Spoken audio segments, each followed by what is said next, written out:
यह कहानी प्रारंभ होती है पुराने समय के बगदाद शहर में, जहां दो भाई रहते थे, कसिम और अली बाबा। कसिम अमीर था, जबकि अली बाबा गरीब था। अली बाबा अपने परिवार का भरण पोषण करने के लिए लकड़ियां काटता था। एक दिन, जब वह जंगल में लकड़ियां काट रहा था, उसने एक गिरोह की आवाजें सुनी। वह पेड़ की ओट में छिप गया और देखने लगा कि क्या हो रहा है। गिरोह के हिस्सेदार घोड़े पर सवार होकर आए और उन्होंने एक बड़ी चट्टान के पास रुककर कहा, खुल जा सिमसिम। चट्टान अलग हो गई और एक गुफा प्रकट हुई। सारे चोर गुफा के अंदर चले गए और जब वापस लौटे तो उनके हाथ सोने और रत्नों से भरे हुए थे।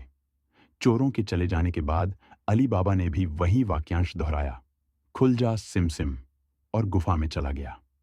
वहां उसने अनगिनत खजाने देखे। अली बाबा ने अपनी झोली में भरकर कुछ सोने के सिक्के और रत्न लिए और गुफा से बाहर आ गया। अली बाबा ने अपने परिवार के लिए खाने पीने और पहनने के लिए नए कपड़े खरीदे। जब उसके भाई कसिम को इस बारे में पता चला तो उसने उससे रहस्य जानने की कोशिश की। आखिरकार अली बाबा ने उसे सब कुछ बता दिया। कसिम अपने लालच को रोक नहीं पाया और अगले दिन अकेले ही गुफा में चला गया। उसने खुल जा सिमसिम कहकर गुफा को खोला और अंदर चला गया। उसने बड़ी मात्रा में खजाना इकट्ठा किया, लेकिन जब वह बाहर निकलने का समय आया तो वह वाक्यांश भूल गया। वह गुफा में ही फंस गया। चोरों ने जब गुफा के अंदर कसिम को देखा तो उन्होंने उसे वहीं मार दिया। जब कसिम लौट कर नहीं आया तो अली बाबा उसे ढूंढने निकला। उसने गुफा में जाकर अपने भाई का शव पाया और उसे बाहर निकालकर बगदाद ले आया। कसिम की मौत से अली बाबा ने सबक सीखा कि लालच का नतीजा हमेशा बुरा होता है। अली बाबा अब खजाने का मालिक बन चुका था, लेकिन उसने बुद्धिमानी से उसे छुपा कर रखा। उसने उस खजाने का इस्तेमाल अपने और अपने परिवार के अच्छे भविष्य के लिए किया। लेकिन अली बाबा की किस्मत में और कठिनाइयां लिखी थीं। चोरों का सरदार और उसके साथी अब अली बाबा से व्यापारी बनकर बदला लेना चाहते थे। एक दिन चोरों का सरदार अपने साथियों के साथ व्यापारी वेश में अली बाबा के घर आया और कहा, हम व्यापारी हैं और अपने सामान को आपके घर में रखना चाहते हैं। अली बाबा उनके चालाकी को नहीं समझ पाया और उसने उन्हें ठीक समझा और अपने घर में जगह दे दी।